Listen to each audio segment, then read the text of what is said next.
أعوذ بالله من الشيطان الرجيم. بسم الله الرحمن الرحيم. اللهم صل على محمد وعلى آل محمد كما صليت على إبراهيم وعلى آل إبراهيم إنك حميد مجيد.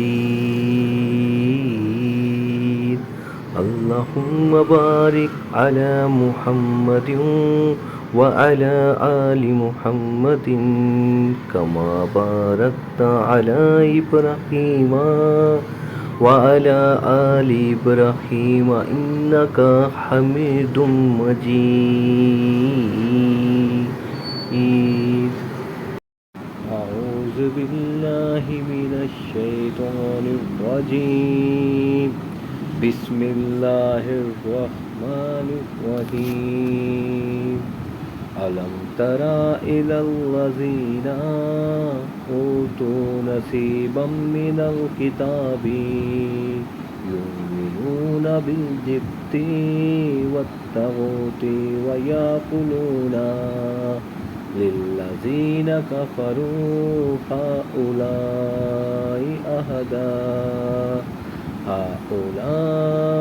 أهدى من الذين آمنوا سبيل.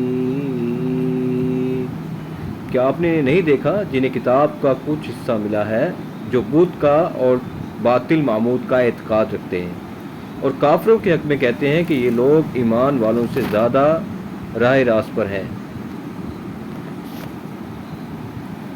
جبت کے اصل معنی بے حقیقت، بے اصل اور بے فائدہ چیز کے ہیں. اسلام کی زبان میں جادو، کہانت، فالگری، ٹونے ٹوٹکے، شگون اور محاورت اور تمام دوسری وہمی خیالی باتوں کو جبت سے تعبیر کیا گیا ہے.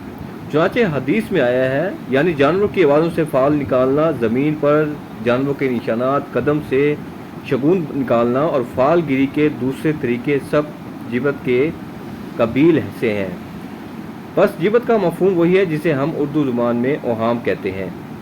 علماء یہود کی ہٹ درمی یہاں تک پہنچ گئی تھی کہ جو لوگ محمد صلی اللہ علیہ وآلہ وسلم پر ایمان لائے تھے ان کو مشرکین عرب کی بنسبت زیادہ گمراہ قرار دیتے ہیں اور کہتے تھے کہ ان سے تو یہ مشرکین ہی زیادہ راہ راست پر ہیں، حالانکہ وہ شرعی طور پر دیکھ رہے تھے کہ ایک طرف خالص توحید ہے جس میں شرک کا شائبہ تک نہیں، اور دوسری طرف صریح بت پرستی ہے جس کی مذمت سے ساری بائبل بھری پڑی ہے.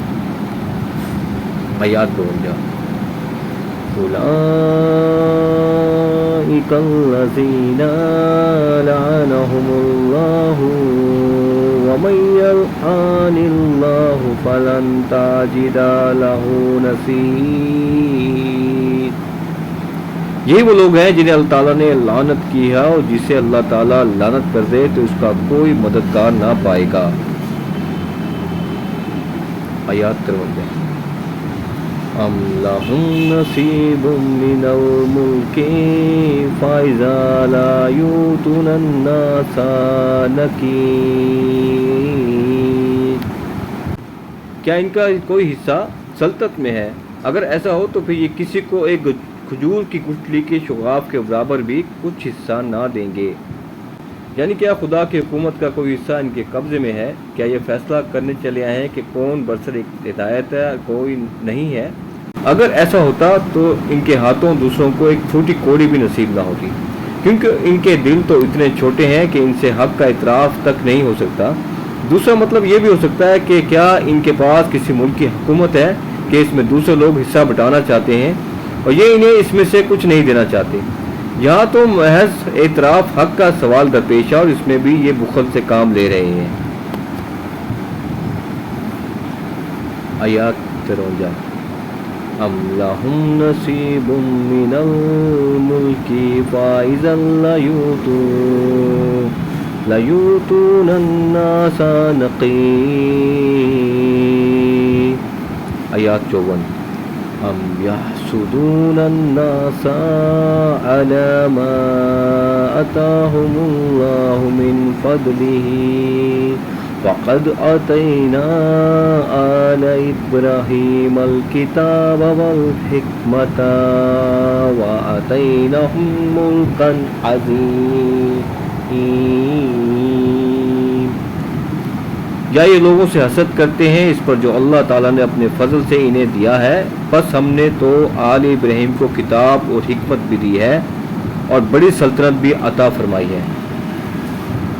یعنی یہ اپنی نااہلی کے باوجود اللہ کے جس فضل جس انعام کی آس خود لگائے بیٹھے تھے، اس سے جب دوسرے لوگ سرفراز کر دیے گئے اور عرب کے امیوں میں سے ایک عظیم الشان نبی کے ظہور صلی اللہ علیہ وسلم سے وہ روحانی اخلاقی ذہنی عملی زندگی پیدا ہو گئی جس کا لازمی نتیجہ عروج اور سربلندی ہے، تو ابھی اس پر حسد کر رہے ہیں اور یہ باتیں اسی حسد کی بنا پر ان کے منہ سے نکل رہی ہیں.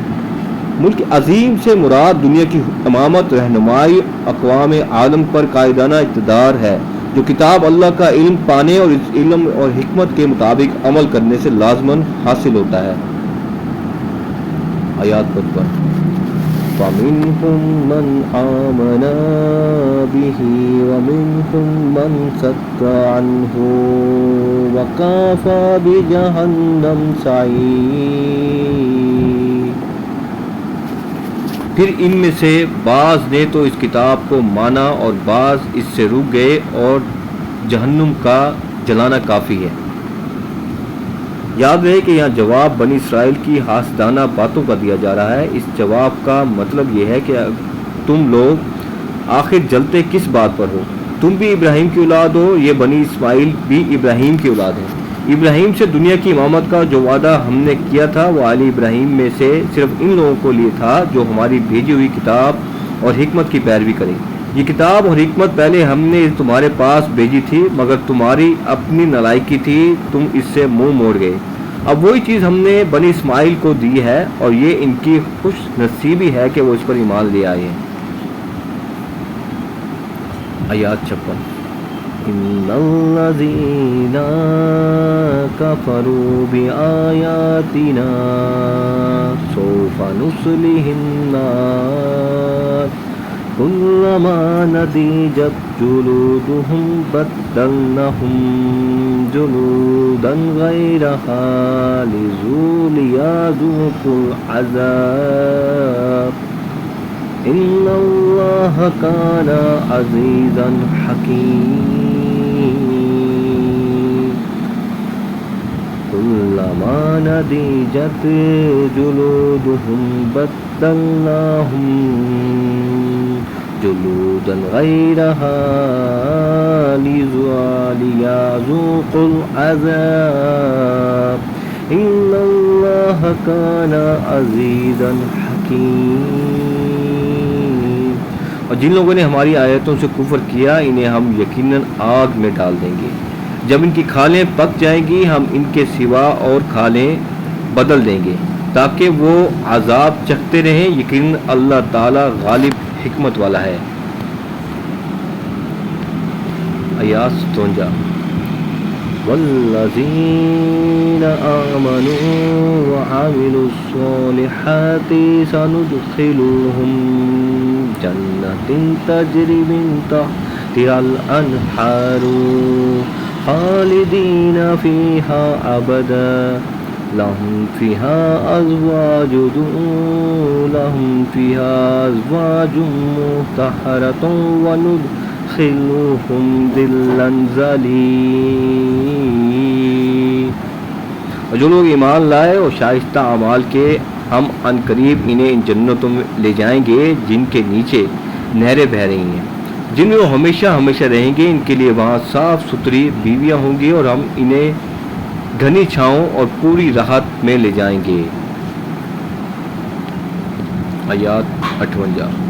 إن الله يأمركم أن تؤدوا الأمانات إلى أهلها وإذا حكمتم بين الناس أن تحكموا بالعدل إن الله نعم ما يعظكم به إن الله كان سميعا بصيرا. اللہ تعالیٰ حکم تاکید حکم دیتا ہے کہ امانت والوں کی امانت انہیں پہنچاؤ اور جب لوگوں کا فیصلہ کرو تو عدل و انصاف سے فیصلہ کرو، یقیناً وہ بہتر چیز ہے جس کی نصیحت تمہیں اللہ تعالیٰ کر رہا ہے، بے شک اللہ تعالیٰ سنتا ہے دیکھتا ہے۔ یعنی تم ان برائیوں سے بچے رہنا جن میں بنی اسرائیل مبتلا ہو گئے ہیں۔ بنی اسرائیل کی بنیادی غلطیوں میں سے ایک یہ تھی کہ انہوں نے اپنے انحطاط کے زمانے میں امانتیں یعنی ذمہ داری کے منصب اور مذہبی پیشوائی اور قومی سرداری کے مرتبے ایسے لوگوں کو دینا شروع کر دیے جو نااہل، کم ظرف، بد اخلاق، بد دیانت اور بدکار تھے۔ نتیجہ یہ ہوا کہ برے لوگوں کی قیادت میں ساری قوم خراب ہوتی چلے گی۔ مسلمانوں کو ہدایت کی جا رہی ہے کہ تم ایسا نہ کرنا بلکہ امانتیں ان لوگوں کے ثبوت کرنا جو ان کے اہل ہوں، یعنی جن میں بار امانت اٹھانے کی صلاحیت ہو۔ بنی اسرائیل کی دوسری بڑی کمزوری یہ تھی کہ وہ انصاف کی روح سے خالی ہو گئے تھے۔ وہ شخصی اور قومی اخراج کے لیے بے تکلف ایمان نکل جاتے تھے، سری حد میں بد جاتے تھے، انصاف کے گلے میں چھری پھیرنے میں انہیں ذرا تعامل نہ ہوتا تھا۔ ان کی بے انصافی کا تلخ ترین تجربہ اس زمانے میں خود مسلمانوں کو ہو رہا تھا۔ ایک طرف ان کے سامنے محمد صلی اللہ علیہ وآلہ وسلم اور ان پر ایمان لانے والوں کی پاکیزہ زندگی تھی، اور دوسری طرف وہ لوگ تھے جو بتوں کو پوج رہے تھے، بیٹیوں کو زندہ گاڑتے تھے، سوتیلی ماؤں تک سے نکاح کر لیتے تھے اور کعبے کے گرد مادر ذات ننگے ہو کر طواف کرتے تھے۔ یہ نام نہاد اہل کتاب ان میں سے دوسرے گروہ کو پہلے گروہ پر ترجیح دیتے تھے۔ ان کو یہ کہتے ہوئے ذرا شرم نہ آتی تھی کہ پہلے گروہ کے مقابلے میں یہ دوسرا گروہ زیادہ صحیح راستے پر ہے۔ اللہ تعالیٰ ان کی اس بے انصافی پر تنبیہ کرنے کے بعد اب مسلمانوں کو ہدایت کرتا ہے کہ تم کہیں ایسے بے انصاف نہ بن جانا، خواہ کسی سے دوستی ہو یا دشمنی، بہرحال بات جب کہو انصاف کی کہو اور فیصلہ جب کرو عدل کے ساتھ کرو۔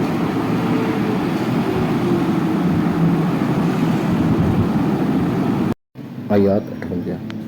یا ایھا الذین آمنوا اطیعوا اللہ واطیعوا الرسول وَأُولِي الْأَمْرِ مِنْكُمْ فَإِنْ تَنَازَعْتُمْ فِي شَيْءٍ فَرُدُّوهُ إِلَى اللَّهِ وَالرَّسُولِ إِنْ كُنْتُمْ تُؤْمِنُونَ بِاللَّهِ وَالْيَوْمِ الْآخِرِ ذَلِكَ خَيْرٌ وَأَحْسَنُ تَأْوِيلًا۔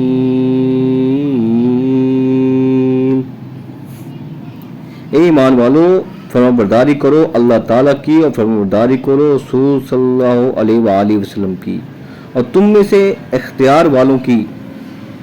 پھر اگر کسی چیز میں اختلاف کرو تو اسے لٹاؤ اللہ تعالیٰ کی طرف اور رسول اللہ صلی اللہ علیہ وآلہ وسلم کی طرف۔ اگر تمہیں اللہ تعالیٰ پر اور قیامت کے دن پر ایمان ہے، یہ بہت بہتر ہے اور با اعتبار انجام کے بہت اچھا ہے۔ یہ آیات اسلام کے پورے مذہبی، تمدنی اور سیاسی نظام کی بنیاد اور اسلامی ریاست کی دستور کی اولین دفعہ ہے۔ اس میں حسب ذائل اصول مستقل طور پر قائم کر دیے گئے ہیں۔ نمبر 1، اسلامی نظام میں اصل مطاع اللہ تعالیٰ ہے۔ ایک مسلمان سب سے پہلے بندہ خدا ہے، باقی جو کچھ بھی ہے اس کے بعد ہے۔ مسلمان کی افراتفری زندگی اور مسلمانوں کے اجتماعی نظام دونوں کا مرکز محور خدا کی فرمانبرداری اور وفاداری ہے۔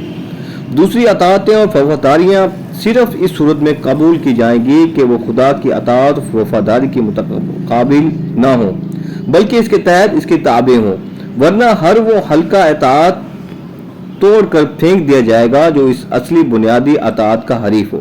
یہی بات ہے جیسے نبی اکرم صلی اللہ علیہ وآلہ وسلم نے ان الفاظ میں بیان فرمایا ہے، خالق کی نافرمانی میں کسی مخلوق کے لیے کوئی اطاعت نہیں ہے۔ نمبر 2، اسلامی نظام کی دوسری بنیادی رسول کی اطاعت ہے۔ یہ کوئی مستقل بالذات اطاعت نہیں ہے بلکہ اطاعت خدا کی واحد عملی صورت ہے۔ رسول صلی اللہ علیہ وآلہ وسلم اس لیے مطاع ہیں کہ وہی ایک مستند ذریعہ ہے جس سے ہم تک خدا کے احکام و فرامین پہنچتے ہیں۔ ہم خدا کی اطاعت صرف اسی طریقے سے کر سکتے ہیں کہ رسول صلی اللہ علیہ وآلہ وسلم کی اطاعت کریں۔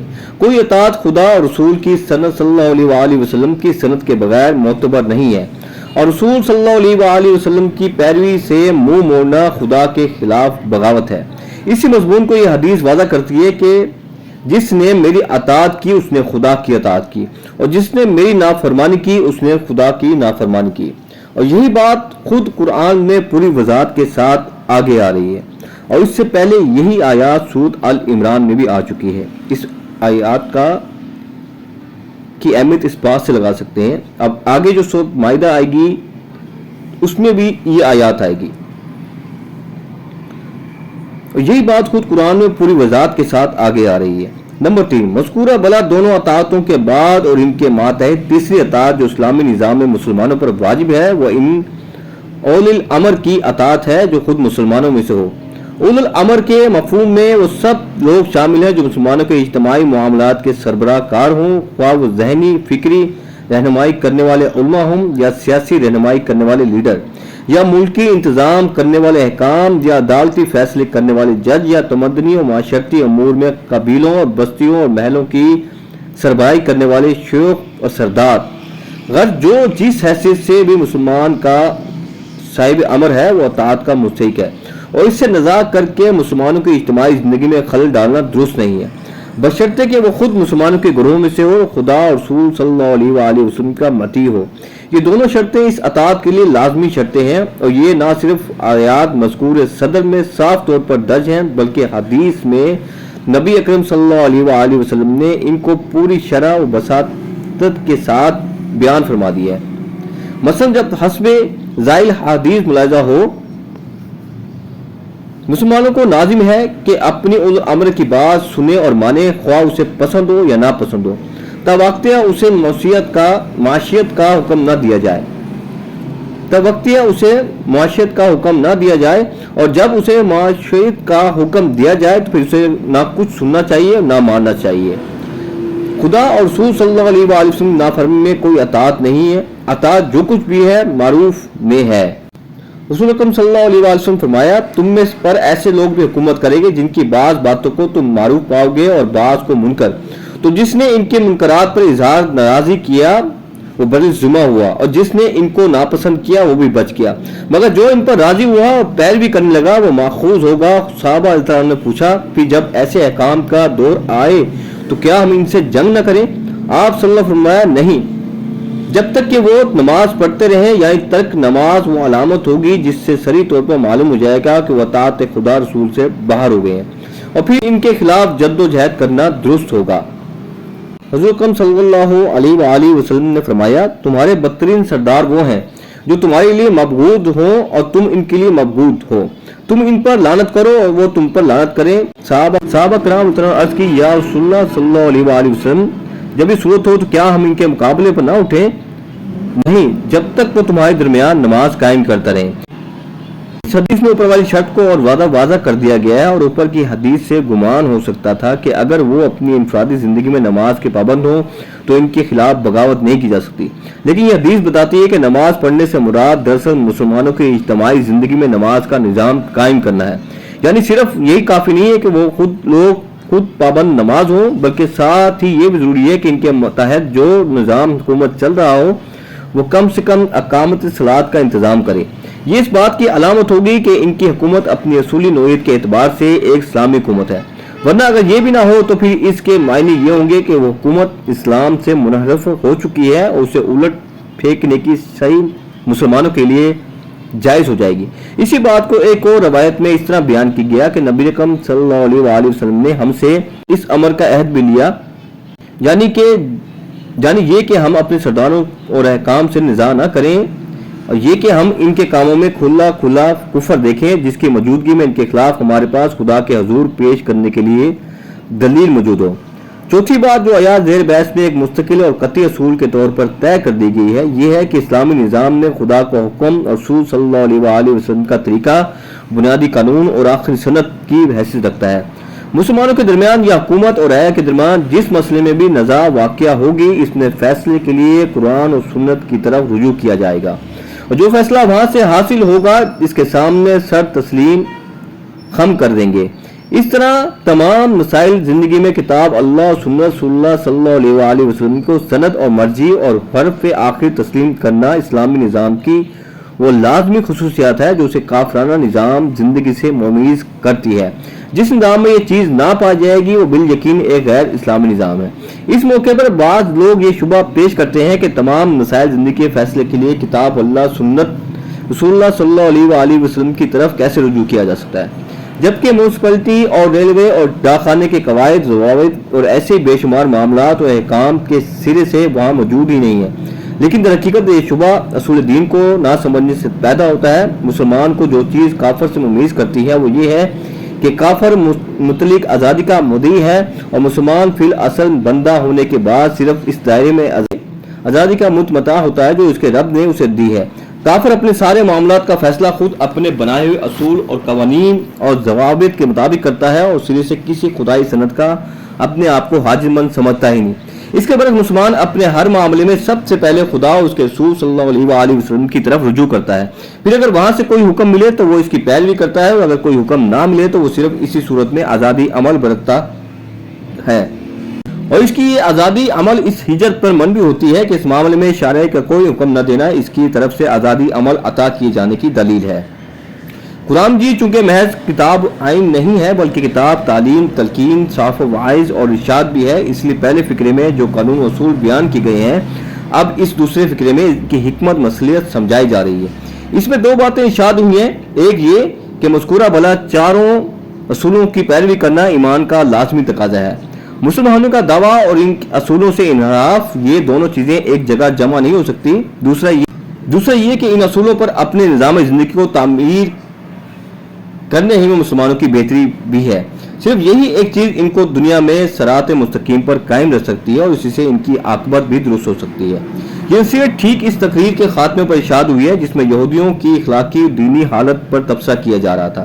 اس طرح ایک نہایت لطیف طریقے سے مسلمانوں کو متنبہ کیا گیا ہے کہ تمہاری پیش رو امت دین کے ان بنیادی اصولوں سے منحرف ہو کر جس پشتی میں گر چکی ہے اس سے عبرت حاصل کرو۔ جب کوئی گروہ خدا کی کتاب اس کے رسول کی اطاعت کو پش پشت ڈال دیتا ہے اور ایسے سرداروں اور رہنماؤں کے پیچھے لگ جاتا ہے جو خدا رسول کے مطیع فرمان نہ ہو اور اپنے مذہبی پیشواؤں اور سیاسی حاکموں سے کتاب سنت کی سند پوچھے بغیر ان کی اطاعت کرنے لگتا ہے تو وہ ان خرابیوں میں مبتلا ہونے سے کسی طرح بچ نہیں سکتا جن میں بنی اسرائیل مبتلا ہوئے۔ آیات 60 أَلَمْ تَرَ إِلَى الَّذِينَ يَزْعُمُونَ أَنَّهُمْ آمَنُوا بِمَا أُنزِلَ إِلَيْكَ وَمَا أُنزِلَ مِن قَبْلِكَ يُرِيدُونَ أَن يَتَّحَاكَمُوا إِلَى الطاغوت وَقَدْ أُمِرُوا أَن يَكْفُرُوا بِهِ وَيُرِيدُ الشَّيْطَانُ أَن يُضِلَّهُمْ ضَلَالًا بَعِيدًا۔ کیا آپ نے نہیں دیکھا جن کا دعویٰ تو یہ ہے کہ جو کچھ آپ پر اور جو کچھ آپ سے پہلے اتارا گیا ہے اس پر ان کا ایمان ہے، لیکن وہ اپنے فیصلے غیر اللہ کی طرف لے جانا چاہتے ہیں، حالانکہ انہیں حکم دیا گیا ہے کہ شیطان کا انکار کریں۔ شیطان تو یہ چاہتا ہے کہ انہیں بہکا کر وہ دور ڈال دے۔ یہاں صریح طور پر طاغوت سے مراد وہ حاکم ہے جو قانون الہی کے سوا کسی دوسرے قانون کے مطابق فیصلہ کرتا ہو، اور وہ نظام عدالت ہے جو نہ تو اللہ کی اقدار اعلیٰ کا مطیع ہو اور نہ اللہ کی کتاب کو آخرت سنت مانتا ہو۔ لہذا یہ آیت اس معنی میں بالکل صاف ہے کہ جو عدالت طاغوت کی حیثیت رکھتی ہو اور اس کے پاس اپنے معاملات فیصلہ کے لیے یہ لے جانا ایمان کے منافی ہے، اور خدا اور اس کی کتاب پر ایمان لانے کا لازمی اقتضا یہ ہے کہ آدمی ایسی عدالت کو جائز عدالت تسلیم کرنے سے انکار کر دے۔